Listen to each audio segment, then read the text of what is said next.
Bonjour à toutes et bonjour à tous. Je suis ravie de vous retrouver pour vous présenter le tarot Minchiate restauré par Emmanuel Iger, Isabelle Naldoni aux éditions Trajectoire. Alors je l'attendais avec beaucoup d'impatience. C'est vrai que comme vous le savez, pour ceux et celles qui me suivent, j'adore le tarot, tous les tarots et surtout les tarots anciens. Et voilà, donc j'avoue que celui-ci me faisait de l'œil. Donc je suis ravie de vous le présenter. Je le découvre hein, tout récemment, donc j'ai pas eu encore le temps de le pratiquer. Donc je vous en ferai peut-être une review plus tard, voilà, de mes impressions après avoir travaillé avec. Mais quoi qu'il en soit, je vais déjà vous présenter son contenu et surtout, à la fin de cette vidéo, n'oubliez pas, et je dis ceci aussi pour les nouveaux venus que je salue au passage, je vais vous faire un tirage à deux choix. Donc c'est un tirage qui aura un sens quand vous le regarderez. Donc vous aurez le choix ici entre la carotte sauvage, et oui, puisque nous sommes à la fin de l'été et maintenant en automne, et le gland. Voilà. Alors, donc vous voyez, on a pris les couleurs de, les couleurs de l'équinoxe d'automne. Donc, on est bien dedans, voilà, juste pour changer un peu, parce que c'est c'est bien d'avoir un petit peu de changement, hein, parce qu'on s'ennuie après. Et voilà, bref, soit dit en passant, je vous souhaite la bienvenue pour les nouveaux venus. Et bien sûr, je salue au passage mes fidèles abonnés que j'embrasse chaleureusement, que je remercie de leur fidélité. Voilà. Alors, donc, ce jeu fait 97 cartes, si je ne me trompe pas. Il est basé, donc, il comprend les mêmes arcanes que le tarot de Marseille, sauf que ont été rajoutés les vertus, les signes astrologiques, les éléments, donc le feu, l'eau, l'air, la terre, les quatre éléments. Et je crois que c'est tout. Voilà, donc je vais vous présenter le livre. Et puis, donc, je vais vous montrer déjà quelques cartes. Donc, pour ceux et celles qui pratiquent déjà le tarot, vous allez voir, au départ, c'est un petit peu perturbant parce que, en fait, les vertus ont été rajoutées dans le jeu. Voilà. Donc, les numéros également ont été changés puisque, ben, voilà, des vertus ont été rajoutées.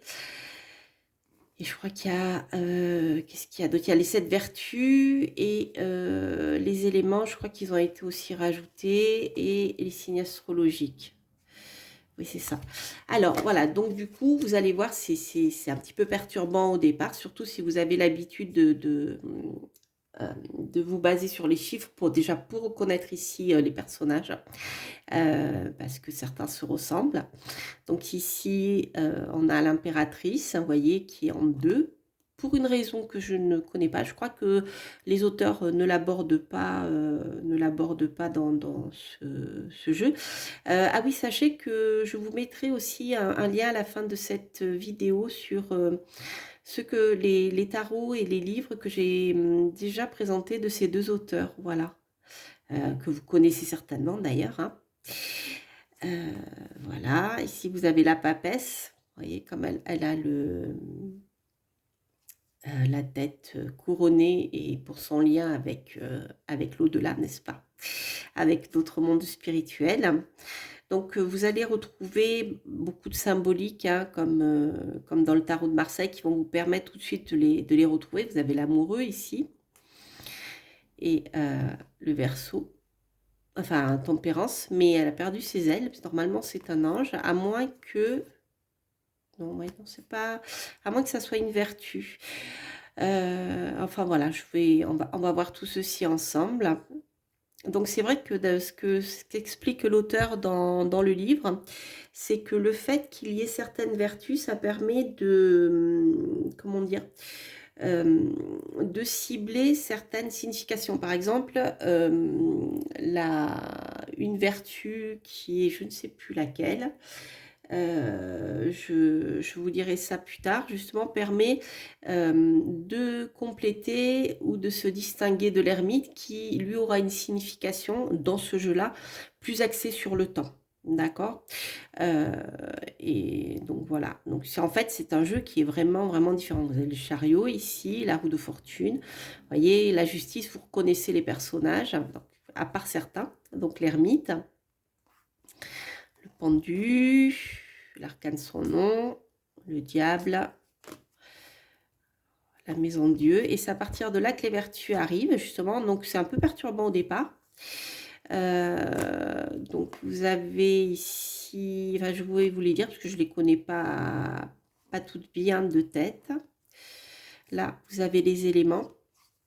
Donc là, il y a 4 vertus. Les éléments, le feu, l'eau, la terre. Et je suppose que ça, c'est le ciel. Vous voyez, vous avez ici d'autres vertus ici. Voilà. Après, les signes astrologiques. Pareil, que vous reconnaissez. Moi, j'aime bien ces jeux anciens, en fait. Voilà. Vous avez ici la lune, le soleil.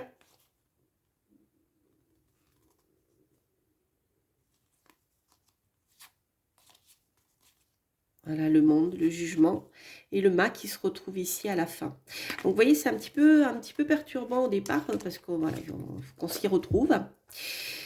Et ensuite, vous allez trouver ici donc la valeur des cartes. Ça, c'est pour le jeu à proprement parler, parce que comme on va le voir ensemble, les auteurs nous expliquent aussi comment jouer avec ce jeu, puisqu'il était également utilisé pour jouer, comme un tarot ou des cartes de jeu normales.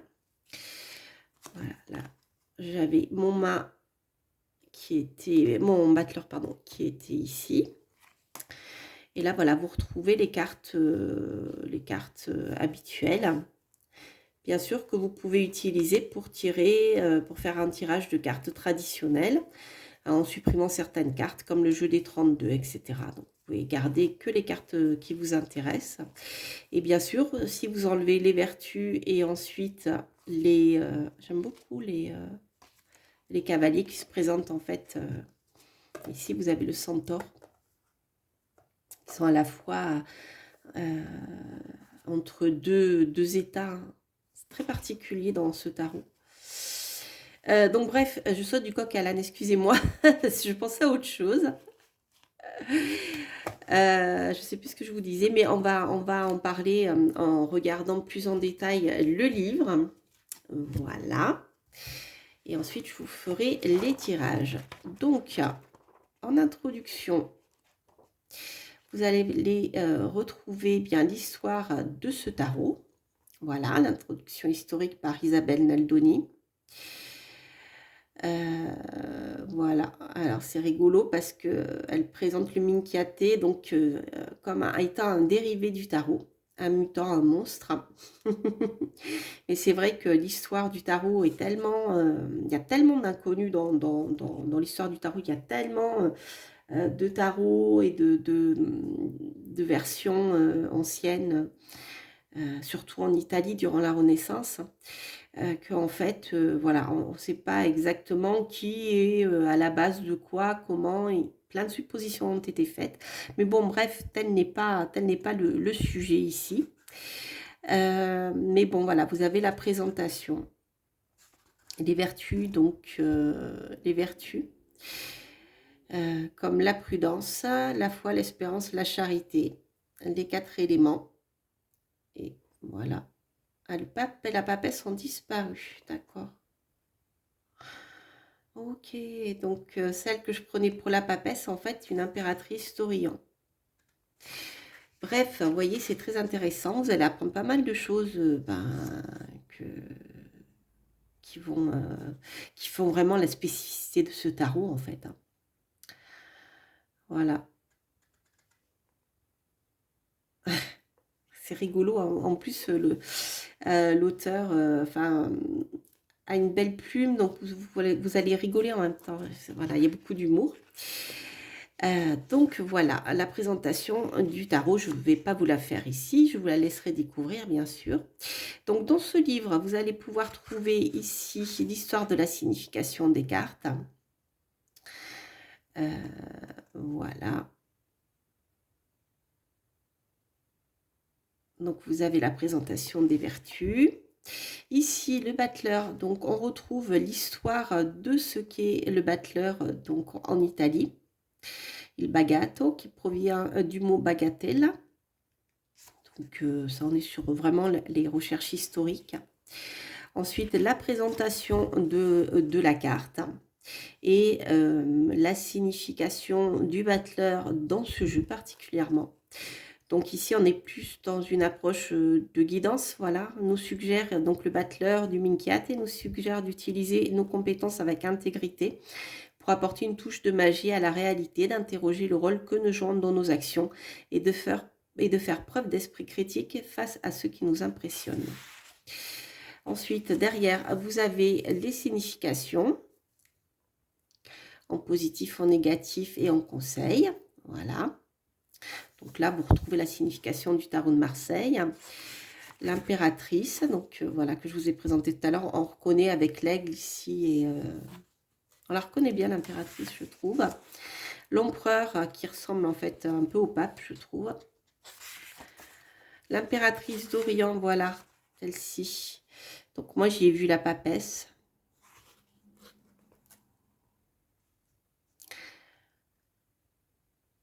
Voilà. Ensuite, donc, l'amour. Tempérance, voilà, qui a perdu ses ailes, ce que je vous disais. L'ange tempérance et tempérance tout court en tant que vertu, en fait.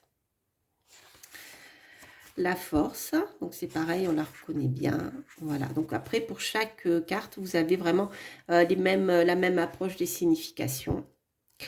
Ensuite, tac, donc après, ici, la maison Dieu, qui est appelée la maison du diable. Vous allez retrouver des vertus comme l'espérance.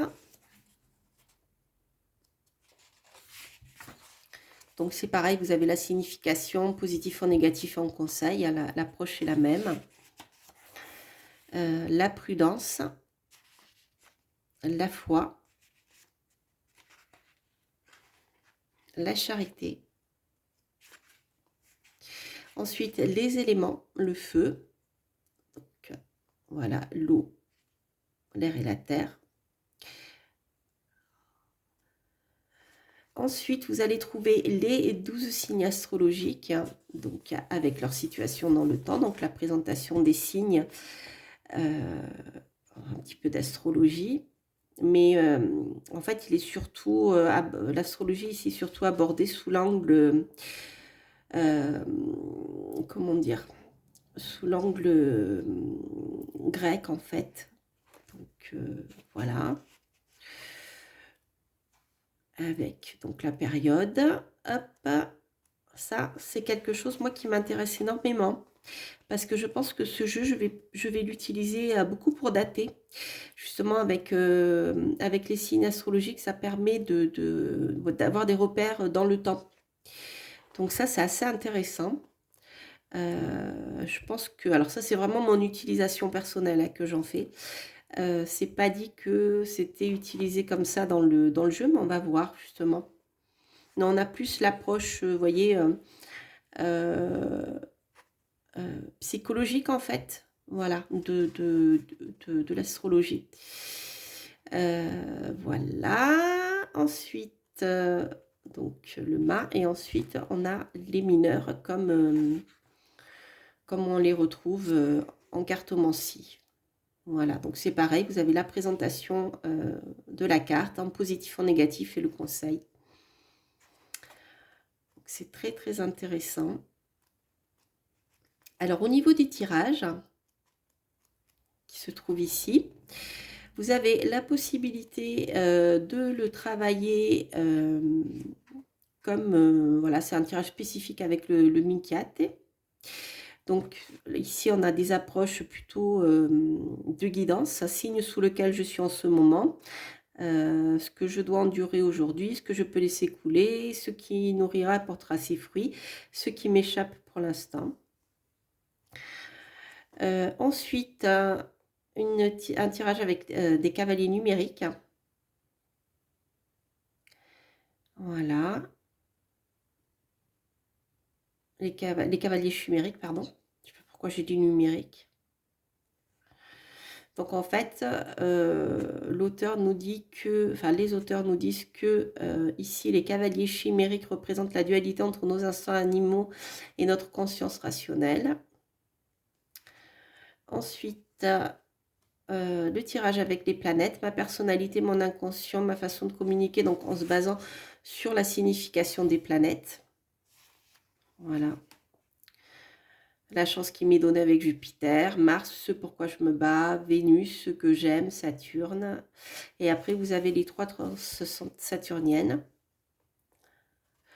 Je ne les avais pas vues, je ne pensais pas qu'elles y étaient dans le jeu. C'est étonnant d'ailleurs. Ensuite, le tirage des 7 vertus, donc là c'est pareil. Ensuite, vous avez le tirage avec la roue astrologique durant l'année.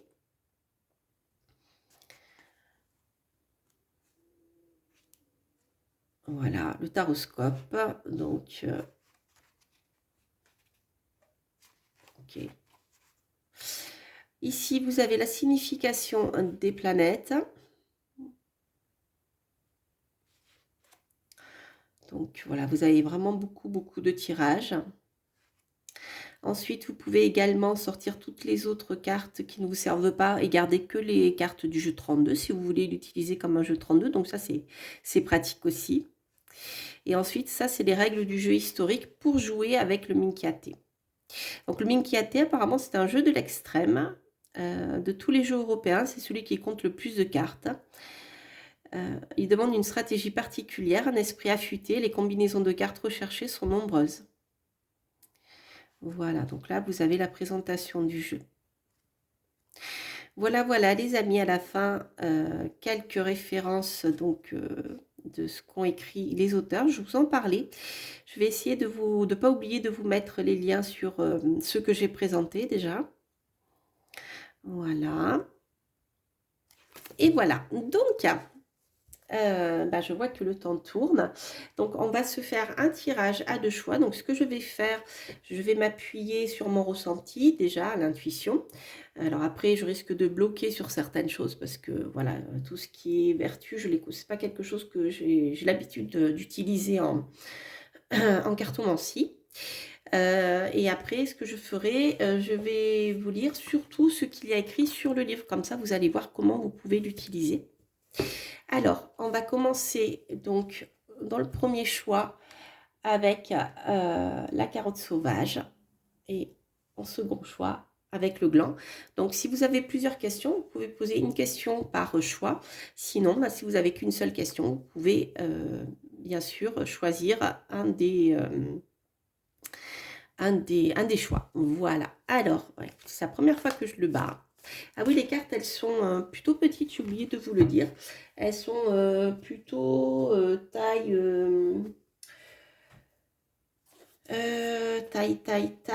carte, par exemple, du petit Lenormand. Vous voyez, mais en plus fine. Voilà, légèrement plus haute et plus fine. Voilà. Alors, hop, donc on va se faire, je vais enlever ça déjà. Hop, et on va se faire 2 choix. Donc je vais prendre une seule carte, je pense, par choix, mais on a l'arcane sans nom qui nous parle de changement. C'est radical, de renaissance. Et puis, si nécessaire, je recouvrirai. Allez, on va déjà prendre une carte pour vous qui avez choisi la carotte sauvage. Hop. Et ici, nous avons le 8 de coupe. Donc, le 8 de coupe peut nous parler aussi d'équilibre, de choses que nous avons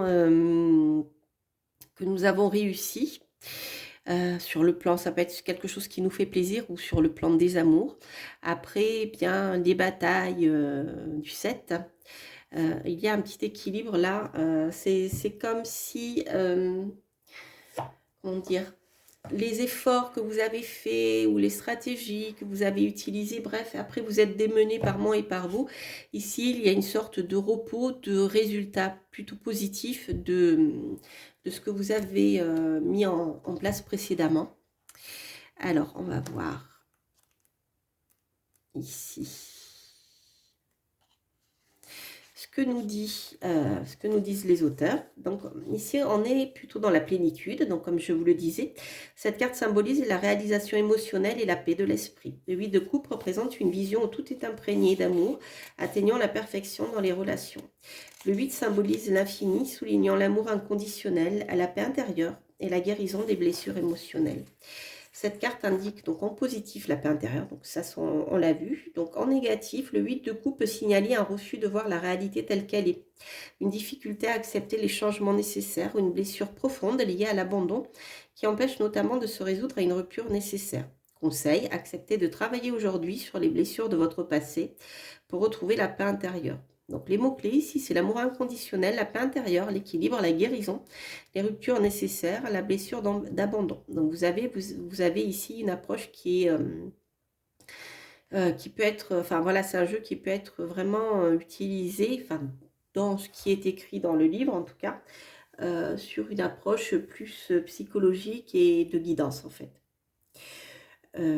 Voilà, mais après si vous connaissez le tarot et que vous l'utilisez sur un plan prédictif, vous voyez, on peut l'utiliser tel quel. Donc d'où l'intérêt de lire le livre, parce que au moins, voilà, vous voyez ce que vous pouvez trouver dans ce livre en fonction de vos goûts, bien sûr. Alors ensuite, pour vous qui avez choisi le gland, c'est retourné. On a la reine d'épée, les amis, si ça peut nous parler de prise de décision. Ou d'être reconnue comme une intellectuelle, par exemple, si vous êtes une femme, reconnue pour vos talents, voilà, plutôt intellectuelle.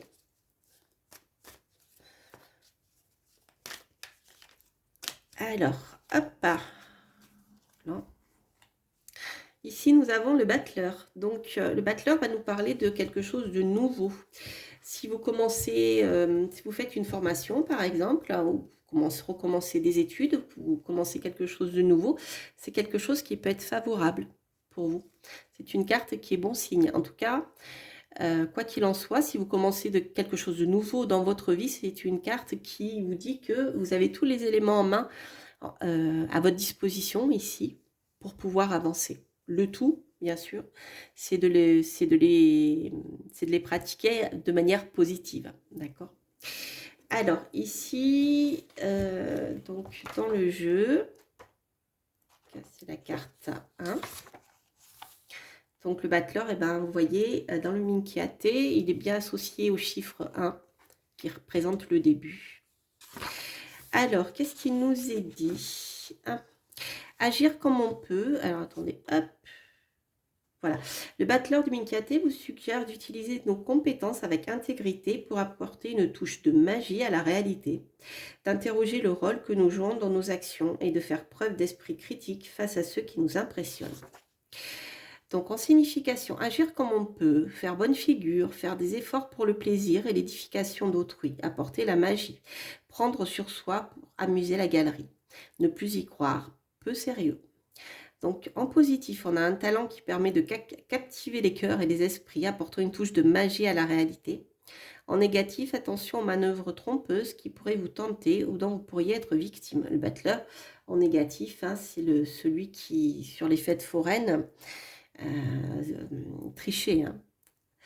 Une perte de sens peut empêcher de goûter le quotidien. En conseil, utilisez vos compétences pour émerveiller.